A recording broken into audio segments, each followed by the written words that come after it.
은혜를 받고 있습니다. 다윗을 보면 인간이 보이고 세상이 보입니다.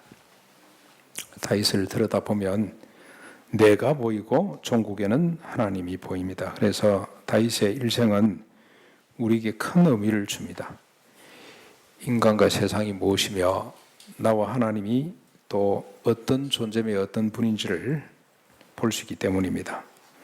그래서 성경은 다윗을 길게 자세하게 기록하고 있습니다. 엄청 길잖아요, 다윗 이야기가. 그의 생애뿐만이 아니고 그의 작품들을 수십 편이나 싣고 있습니다. 다윗의 시가 한 80편이 됩니다. 정확하게 이래 다윗의 시 아니라고 하는 사람들도 있는데 150편 가운데 한 절반이 다윗의 시라고 보시면 됩니다. 오늘도 다윗을 통해서 인간을 보고 세상을 보고 또 나를 보고 하나님을 볼 수 있기를 바랍니다. 오늘은 다윗이 바세바를 통해 솔로몬을 낳고 난 이후 일부터 한번 보겠습니다. 다윗이 어떤 사람인지, 그래서 우리 자신을 보고 하나님을 볼 수 있기를 바랍니다. 다윗은 아들이 많았습니다. 약 한 20명 가까이 되는데 그 중에 세 번째 아들이죠. 압살롬 어머니는 구슬 사람입니다. 이 마아가라는 사람인데 이방 여인이라고 보시면 되겠습니다. 구슬 땅, 그때는 이미 이방 땅이나 마찬가지죠. 그런데 이 압살롬에게는 다말이라는 아리따운 여동생이 있었습니다. 이 다윗의 압살롬에게는 다말이라는 여동생이 있었는데 다윗의 유일한 딸 이름입니다. 딸이 많이 있을 것 같은데 이 성경에 나오는 이름은 이 다말 한 사람밖에 없습니다. 그런데 첫째 아들 암논이 이 다말을 사랑했습니다. 여동생을 사랑한 겁니다. 이룰 수 없는 사랑입니다. 그래서 병이 났습니다. 상사병이겠죠, 일종의. 자꾸 시름시름 사람이 말라가니까 친구 요나답이 찾아와서 무슨 일이 있냐? 그랬더니 내가 이 동생을 사랑한다. 근데 이럴 수가 없다. 그럼 뭐 안 되냐? 이렇게 하면 해보라고 어떤 계략을 하나 제시를 했는데 그게 뭐냐면은 아픈 척하고 들어 누이시라. 그러면 아버지가 병문안 찾아와서 위로를 할 때 다말을 통해서 뭘 먹을 걸 좀 제공해 달라고 해라. 그래서 아버지가 그 뭐 요구를 못 받겠습니까? 아들이 죽어간다는데, 아들이 병들었다는데 찾아가서 다말에게 오빠가 지금 아프니까 음식을 좀 만들어서 갖다 주라. 순진한 다말이 음식을 만들 준비를, 과자를 만들 준비를 하고 와서 그 보는 데서 이 과자를 만들고 오빠한테 줬더니 오빠가 다른 사람은 다 물리치고 니만 내 침상에 와서 직접 먹이라. 아무것도 모르고 다말이 들어갔는데 오빠가 달라들었습니다. 그때 다말이 뭐라 그러냐면은 자신도 욕되고 오라버니도 어리석은 일이니 이렇게 하지 말고 아버지한테 이야기를 해라. 그러면 비록 우리가 배다른 형제지만 같이 어떻게 아버지가 해결해 줄 수 있지 않겠냐라고 했음에도 불구하고 이 암논이 이 욕정을 이기지를 못해서 범하게 됩니다. 그러고 난 뒤 마음이 돌변합니다. 미워하기 시작합니다. 그 성경에 기록하기를 사랑했을 때보다 훨씬 더 강하게 그를 미워했더라. 그러니 다말이 이야기를 합니다. 이럴 수가 없다. 당신이 조금 전에 범한 악보다도 훨씬 더 무서운 악이다 이건. 그랬더니 나가라 그러면서 종들을 시켜가지고 문 빗장을 질러버립니다. 다말이 옷을 찢고 머리에 재를 뒤집어 쓰고 울면서 집으로 돌아갔습니다. 이걸 지켜본 오라버지 압살롬이 다말에게 말합니다. 누이야, 지금은 잠잠하고 있자. 이것으로 말미암아 근심하지 말아라. 이렇게 위로를 했습니다. 이후에 다말은 그 오라버니 압살롬 집에서 처량하게 살더라. 여러분, 이 기록이 참 너무 안타깝고 처량하게 살았더라라고 기록을 하고 있습니다. 다윗 왕은 이 모든 일을 듣고 심히 노합니다. 압살롬은 암논을 향한 원망을 품었지만 더 이상 이 문제를 입 밖에도 내지 않습니다. 언급하지 않습니다. 다윗에게 닥친 새로운 탄식입니다. 자식들 사이에 끔찍한 일이 벌어졌습니다. 그로 인해 자식들 사이에 씻을 수 없는 상처와 원한이 사무치게 되었습니다. 다윗은 심히 분노했지만 어쩔 수가 없었습니다. 아무런 조치도 취할 수가 없습니다. 이미 이 부분에서 아버지로서의 권위를 잃어버렸습니다. 자신도 이랬잖아요. 무슨 권위가 있겠습니까? 할 말이 없는 거죠. 자, 이렇게 만 2년의 시간이 흘렀습니다. 그날은 압살롬이 에브라임 곁 바알 하솔에서 양털을 깎는 날입니다. 양털을 깎으니까 양 수천 마리 양털을 깎으니 큰 축제가 벌어진 거죠. 압살롬이 아버지 다윗을 초청합니다. 그러자 다윗이 압살롬에게 누가 된다면서 그 초청을 거절합니다. 그랬더니 압살롬이 그러면 형 암논을 보내달라고 요청을 합니다. 아버지, 이런 좋은 날에 큰 재산이 지금 정식되는 날인데 큰 추수를 앞두고 있는데 아버지가 와서 축복을 못 하신다면 형님이라도 와야 될 거 아닙니까? 큰형님이 와야죠. 이런 귀한 자리에 그 초청을 하는데 다윗이 왜 암논을 초청하냐? 마음이 안 내키는 겁니다. 뭔가 있습니다. 끄림직합니다. 그렇죠?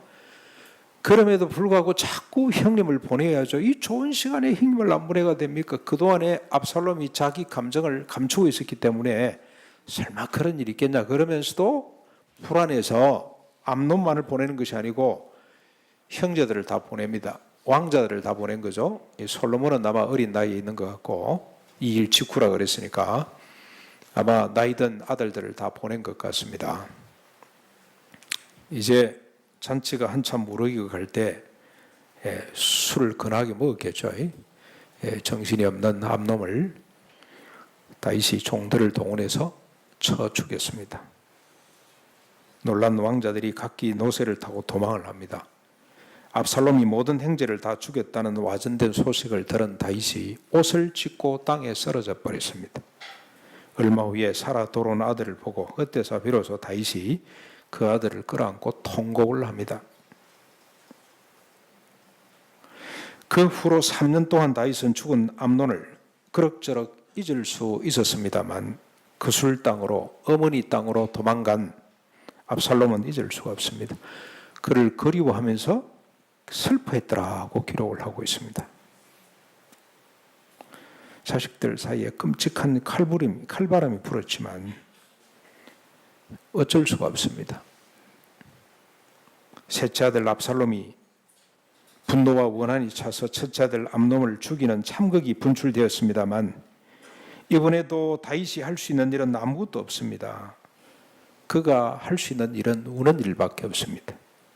오빠에게 당하고 슬피우는 딸을 위해서 우는 일, 죽은 줄 알았다가 살아 돌아온 자식들로 인해 우는 일, 동생을 범하고 그 오라비의 칼에 죽임을 당한 커다를 위해 우는 일, 형을 죽이고 아버지가 무서워서 그 술땅으로 도망간 3년이 지나도록 돌아오지 못하는 자식을 위해서 슬피 우는 일이 다윗이 할 수 있는 전부였습니다. 요압이 다윗의 마음이 압살롬을 향하여 간절함을 알았습니다. 요압은 군대 장관인데도 아주 노련한 사람이죠. 상 판단에 너무너무 빠른 사람입니다. 다윗이 압살롬을 그리워하고 있다는 사실을 알고 한 지혜로운 여인을 보내서 다윗을 설득합니다. 그 여인이 가서 마치 상복을 입고 찾아가서 송사하는 것처럼 찾아가서 다윗에게 도움을 요청합니다. 그 내용이 여러분 잘 아시죠? 이 과부 여인은 남편은 죽고 아들 둘 데리고 사는데 들판에서 서로 싸움이 나서 큰아들이 둘째 동생을 죽였습니다. 이 사실을 알고 종족들이 자기 지파 사람들이 그 아들을 내 나라 법대로 죽이겠다고 야단입니다. 남편의 씨를 끊지 않도록 하십시오. 남아있는 숯불을 끄지 못하도록 왕이여 좀 도와주십시오. 그랬더니 다윗이 약속을 합니다. 내 아들의 머리카락 하나도 땅에 떨어지지 않도록 내가 지켜주마. 약속의 씨, 하나님의 언약의 백성이 사라지는 걸 다윗은 눈뜨고 못 보는 사람이거든요. 그래서 비록 율법적으로 보면은 죽여야 되겠지만 내가 책임지고 살려놓으마. 그때 그 여인이 말합니다. 당신 압살롬 왜 돌아오게 안 하죠? 왜 압살롬 안 보냐? 압살롬을 왜 내팽개치고 아직까지 거두지를 않냐? 그렇게 이야기를 합니다. 그랬더니 다윗이 금방 알아듣습니다. 요압이 보냈지. 요압의 작품, 요압의 계략인 줄을 알고 요압을 불러서 압살롬에게 보냅니다. 그래서 요압이 압살롬을 데리고 왔습니다. 3년 만에 왔습니다. 그런데도 불구하고 다윗이 압살롬 얼굴을 보지 못합니다. 3년 만에 그렇게 사랑하던 그리워하던 아들이 돌아왔음에도 불구하고 얼굴을 보지 않습니다. 볼 수가 없습니다. 그에게는 그래도 장자고 그에게는 그래도 형인 암논을 죽인 압살롬을 볼 수가 없었습니다. 보고 싶었지만 볼 수가 없어요. 여러분, 우리가 살다 보면 이런 사람들 들어있잖아요. 얼굴을 못 보는 사람이 있잖아요. 얼굴을 못 보는 사람. 볼 수가 없어요. 그렇게 또 이태를 지냈습니다. 견디다 못한 압살롬이 다시 한번 다리를 놓으라고 요압을 부릅니다. 당신이 다시 한번 더 중재를 해라 하고 불렀더니 요압이 응하지를 않습니다. 이제 요압도 지쳤습니다. 너희들이 알아서 해라. 내가 할 만큼 했다. 이만하면 됐지 뭘 또 더하냐. 그 부름에 다시 요압을 불렀지만 오지 않자 압살롬도 보통 사람이 아니거든요. 요압의 보리밭에 불을 질러버렸습니다. 그랬더니 요압이 단숨에 달려와서 이게 무슨 짓이냐고 따집니다. 이에 압살롬이 요압에게 말합니다.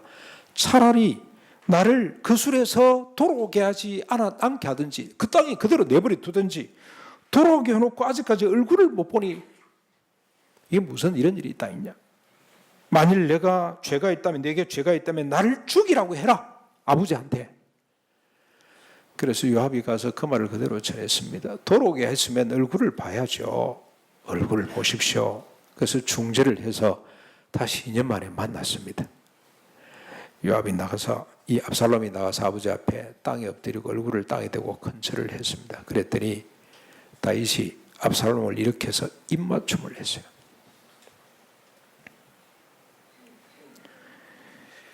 그러나 그가 못한 게 있습니다.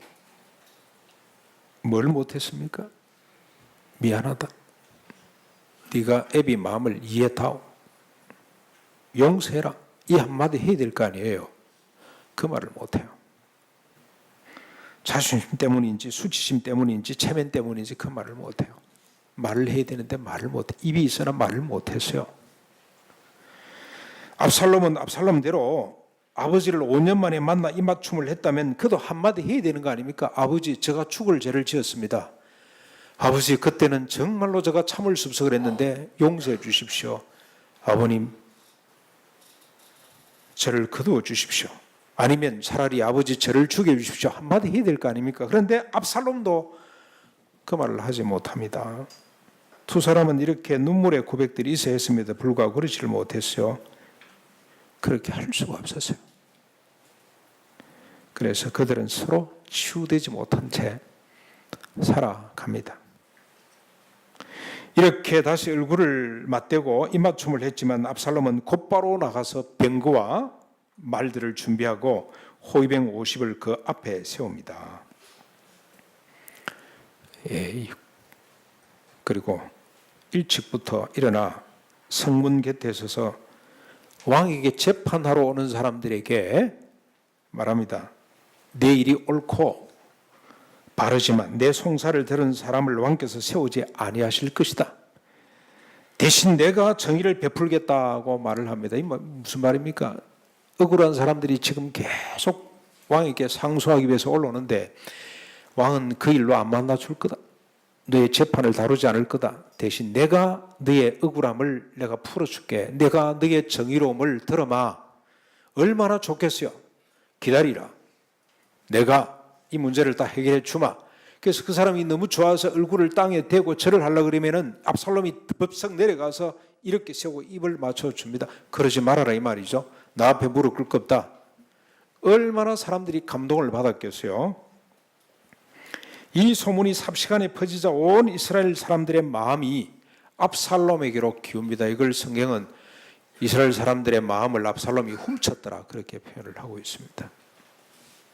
왜 훔쳤냐? 왜 일시의 사람들의 마음이 압살롬에게로 기우냐? 무슨 송사기에 다윗은 들어주지 않았냐? 다윗은 자기 백성들 가운데 지극히 작은 일도 귀를 기울이고 그걸 해결해 주고 하는 사람이거든요. 여러분, 과부가 와서 이렇게 자기 아들 죽이지 못하게 주십시오, 말도 안 되는 소리를 해도 그가 나서서 도와주려고 했던 사람 아닙니까? 그런데 무슨 송사기에 거절을 했냐? 안 받아줬냐가 중요합니다. 성경에 직접 기록된 것은 없어요. 그런데 우리가 역대상하, 열왕기상하, 이 다윗에 관련된 기사를 쭉 읽어보면 다윗이 왕이 되고 난 뒤에, 다윗이 예루살렘에서 왕이 되고 난 이후에 이제 땅을, 하나님의 언약한 땅 거의 대부분을 다 차지합니다. 토지가 많이 늘어났습니다. 그걸 기점으로 해서 토지 분배를 다시 합니다. 그동안 레위지파 사람들은 자기 성읍이 없어서 전국을 떠돌았습니다. 사사기나 사울시대 때 보면 레위지파 사람들이 뭘 해야 될지를 몰라가지고 전국을 떠돌고 있는 장면이 나옵니다. 먹고 살기 위해서 개인 제사장이 됐다, 한 지파 제사장이 됐다, 이 짓을 하고 있습니다. 그런데 다윗이 땅을 확보하고 난 뒤에 땅을 재분배하면서 그 땅 사이에 뭘 두냐면은 레위지파 성읍을 전국에 48곳에 둡니다. 그 지역을 보면 이 성경학자들, 지리학자들이 쭉 해놓은 거 보면 꽤 넓은 땅을 레위지파 사람들에게 분배를 해 줍니다.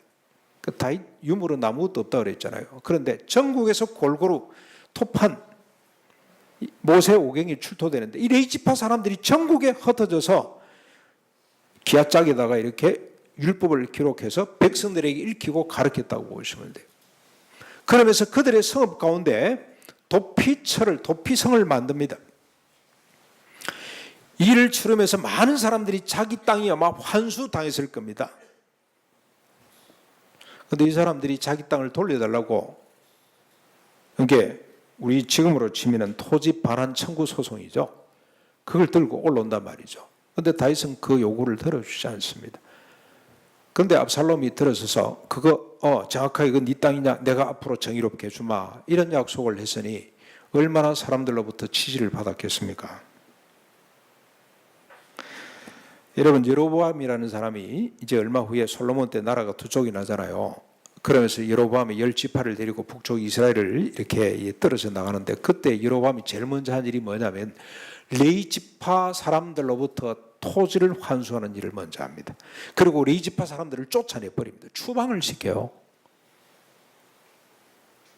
이렇게 땅 때문에 얼마나 그 이스라엘 백성들 사이에 갈등이 심했는지, 그들의 불만들이 고조됐는지를 이해할 수가 있습니다.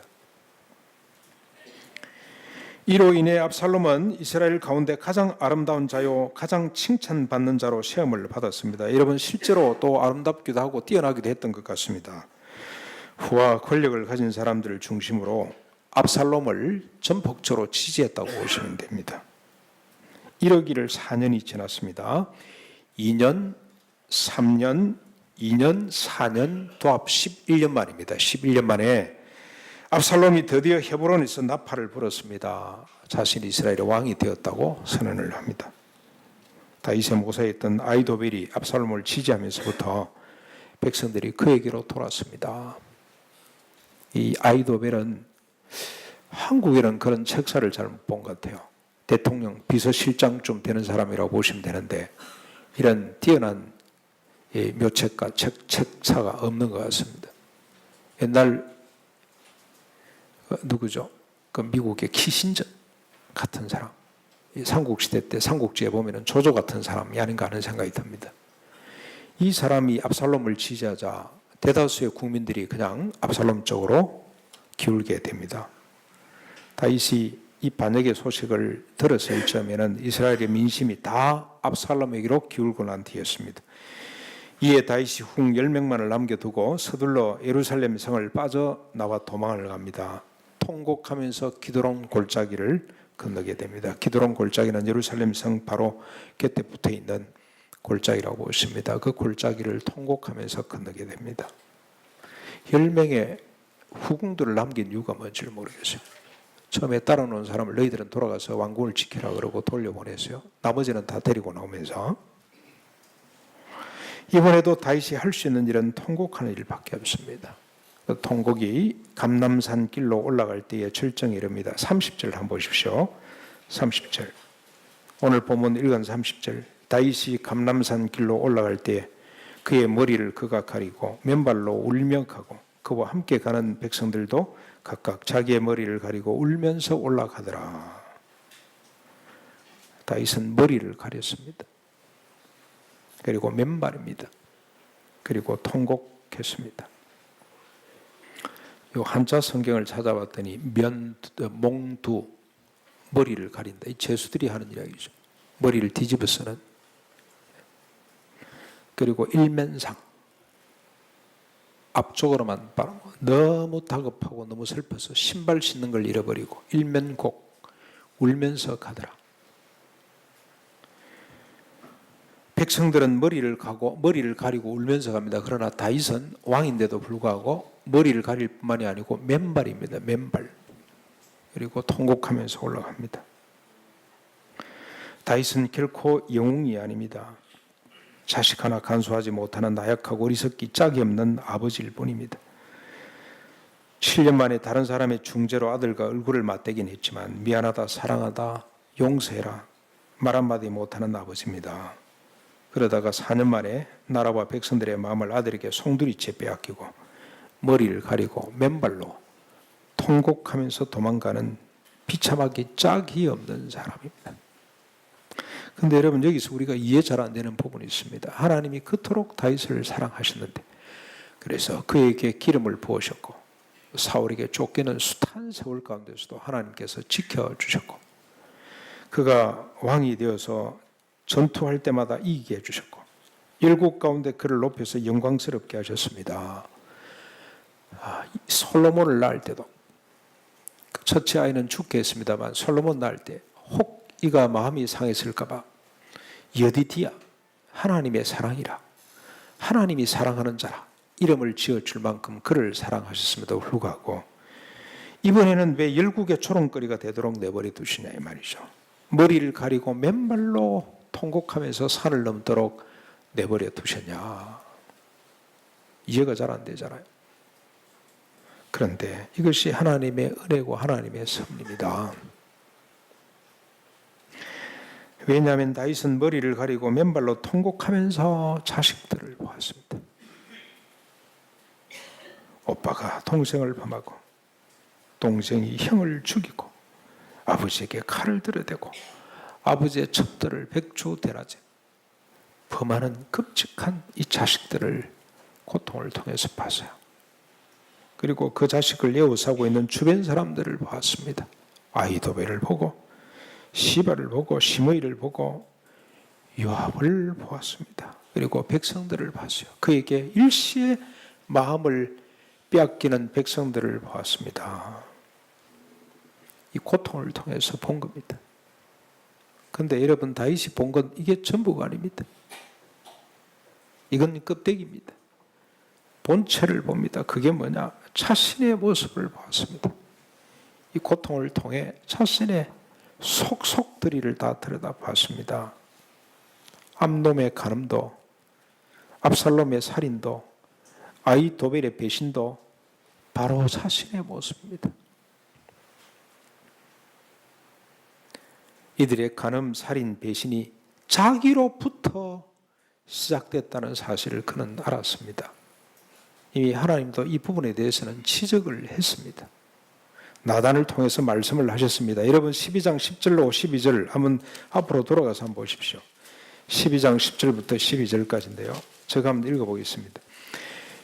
이제 네가 나를 업신여기고 햇사람 우리의 아내를 빼앗아 내 아내로 삼았은즉 칼이 네 집에서 영원토록 떠나지 아니하리라. 넘어가서 보라, 내가 너와 내 집에 재앙을 일으키고 내가 네 눈앞에서 네 아내를 빼앗아 내 이웃에게 주리니 그 사람들이 네 아내들과 더불어 백주에 동침하리라. 너는 엄밀히 행하였으나 나는 온 이스라엘 앞에서 백주의 일을 행하리라. 주님이 말씀을 하셨어요. 문제의 뿌리가 사신에게 있다는 사실을 다윗은 이 고난을 통해서, 고통을 통해서 본 겁니다. 눈물이 없었더라면 결코 보지 못했을 겁니다. 머리를 가리고 맨발로 눈물로 산을 넘지 않았더라면 결코 보지 못했을 겁니다.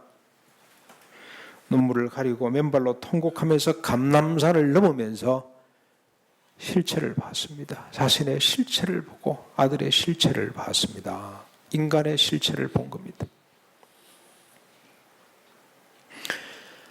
눈물이 없을 때, 웃음이 있을 때 다윗은 우리아의 아내 바세바를 넘봤어요. 그러나 맨발로 얼굴을 가리고 울면서 감람산을 넘으면서는 자기 자신의 실체를 다시 또 확인하는 겁니다. 자기를 꼭 빼닮은 압살롬의 실체를 또 보는 겁니다.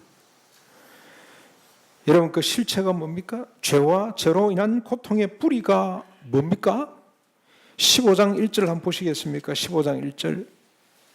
우리가 성경을 읽는 재미죠. 15장 1절. 그 후에 압살롬이 병거와 말들을 준비하고 호위병 50명을 그 앞에 세우는데 뭘 위했습니까? 누구를 위했습니까? 자기를 위하여. 여기 또 나옵니다. 자기를 위하여.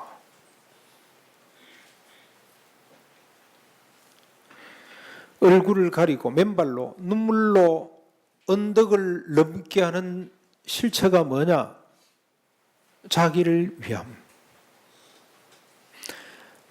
다윗이 우리아를 죽이고 바세바를 취한 것이 누굴 위했습니까? 우리아를 위했습니까? 바세바를 위했습니까? 하나님을 위했습니까? 자기를 위함이잖아요. 자기를 위함. 압살롬이 무엇 때문에 반역을 일으킵니까? 자기를 위하여. 아주 익숙한 단어죠. 사사시대 때 도배를 하고 있는 말이고 왕정시대 때도 조금도 달라진 바가 없습니다. 그때나 지금이나 인간의 내면 속에 있는 자기를 위함이 이런 끔찍한 고통을 만들어내고 있다는 사실을 다윗은 눈물을 통해서 본 겁니다. 그래서 다윗은 압살롬을 원망하지 않았습니다. 요압과 아비새 이때 이 세 사람은 다윗 군대의 장수들인데 요압과 아비새와 이때에게 압살롬을 죽이지 말라고 당부를 합니다. 신신당부를 합니다. 내 아들 압살롬을 살려내라. 모든 백성이 다 듣도록 압살롬을 살리라고 예언을 합니다. 왜냐하면 압살롬을 죽인다고 해서 문제가 해결되지 않기 때문에 그렇습니다. 전쟁에 이긴다고 해서 문제가 해결되지 않습니다. 그래서 압살롬 죽이지 말라 그랬어요. 오히려 압살롬을 불쌍히 여겼어요.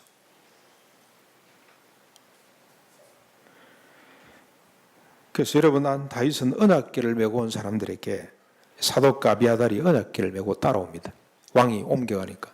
왕이 그토록 사랑했던 언약궤, 하나님의 궤를 혹시 하나님이 도와줄까 봐 언약궤를 메고 따라왔는데 뭐라고 이야기를 합니까? 24절부터 29절까지 그 중에 보라. 하나님의 궤를 성읍으로 도로 메어 가라. 만일 내가 여호와 앞에서 은혜를 입으면 도로 나를 인도하사 내가 그 궤와 그 계신 대를 보이시리라 내게. 그러나 그가 이와 같이 말씀하시기를 내가 너를 기뻐하지 아니한다 하시면 종이 여기 사오니 선이 여기시는 대로 내게 행하시옵소서 하리라. 언약궤를 들고 온다고 되는 것이 아니고 하나님께서 은혜를 베풀어 주셔야 된다는 걸 알았어요. 언약궤를 내가 들고 간다고 문제가 해결되는 것이 아니고 압살롬을 죽인다고 해서 문제가 해결되는 것이 아니고 하나님께서 은혜를 베풀어 주셔야 된다. 그런데 그 은혜가 뭐겠습니까? 하나님이 베풀어 주실 은혜가 뭔가요? 더 이상 자기를 위해 살지 않도록 하는 것이 하나님의 은혜. 사람으로서는 어쩔 수가 없어요. 아무리 노력해도 안 돼요. 안 됩니다. 자기가 경험한 바고 압살롬을 통하여서 다시 확인하는 바고 암논을 통해서 확인하는 바고 사람은 자기를 위해 살 수밖에 없어요. 하나님이 긍휼을 베풀어 주셔야 돼요. 은혜를 베풀어 주셔야 됩니다.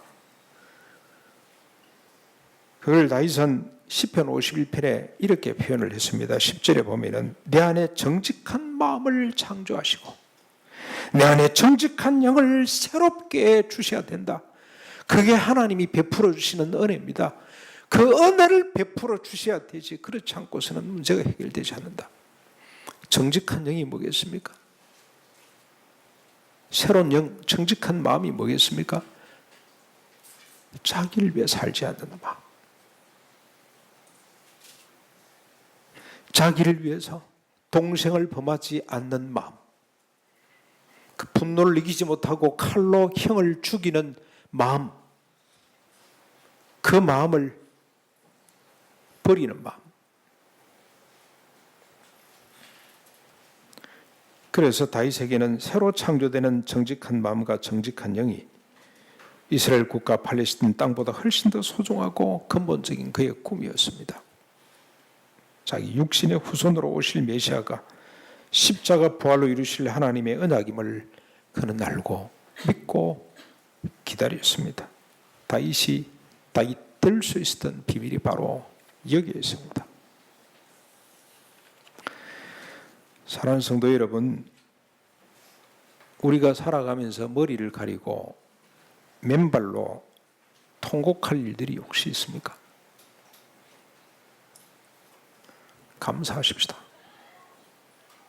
왜냐? 통곡하는 가운데 세상을 보며 인간을 보며 내 자신을 볼 수 있기 때문입니다. 그리고 하나님을 볼 수가 있습니다. 우리가 통곡하는 가운데 껍데기만 보지 마시고 그 뿌리를 자세히 들여다보면 결국 자기를 위해 살 수밖에 없는 인간의 근본 문제를 우리가 볼 수가 있습니다. 더욱 감사할 것은 이 실체를 통해 우리가 주님을 볼 수가 있습니다. 이미 우리에게 정한 마음을 창조해 주셨고 정직한 영을 새롭게 하신 주님을 만날 수가 있습니다. 그리고 그분의 음성을 들을 수가 있습니다. 수고하고 무거운 짐진 자들아 다 내게로 오라. 내가 너희를 쉬게 하리라. 나는 마음이 온유하고 겸손하니 나의 멍에를 메고 내게 배우라. 그리하면 너희 마음에 쉼을 얻으리니 이는 내 멍에는 쉽고 내 짐은 가벼움이라 하는 주님의 음성을 듣게 됩니다. 여기 내 멍에를 메고 내게 배우라. 이 멍에는 뭡니까? 주님이 지신 십자가죠. 십자가. 십자가를 짊어지라. 자기를 위해 살지 않고 십자가를 짊어지는 삶을 살아라. 그 음성을 우리가 듣게 됩니다. 그리고 또 다른 주님의 음성을 듣습니다. 성령도 우리의 연약함을 도우시나니 우리는 마땅히 기도할 바를 알지 못하나 오직 성령이 말할 수 없는 탄식으로 우리를 위하여 친히 간구하시느니라. 뭘 위해서 간구하시겠습니까? 십자가를 짊어지라. 짊어지라. 원망하지 말아라. 짊어지라. 다시는 네 자신을 위해 살지 말아라. 십자가를 짊어지라. 그 사람을 위해 살아라 하는 주님의 음성을 듣게 됩니다. 나는 못해요. 나는 힘이 없어요. 그러는데 성령님이 말할 수 없는 탄식으로 우리로 하여금 그 십자가를 짊어지도록 기도해 주신다고 그러지 않습니까? 그런 것 같습니다. 우리는 포기합니다. 더 이상 이렇게 살고 싶지 않습니다. 그런데 우리 안에 계시는 성령님이 계속해서 우리를 붙들고 그 길로 가도록, 십자가를 지는 길로 가도록, 썩어지는 미랄이 되도록 우리를 붙들어 가십니다. 그래서 이 땅 위에 고통이 소멸되고 다시는 끔찍한 이런 고통들이 재발하지 않도록, 일어나지 않도록 주님이 약속하신 것처럼 우리에게 참된 안식과 쉼을 주시는 역사가 나타나게 되는 줄로 믿습니다. 이런 주님의 복을 누릴 수 있는 저와 우리 모두가 될 수 있기를 간절히 축원합니다.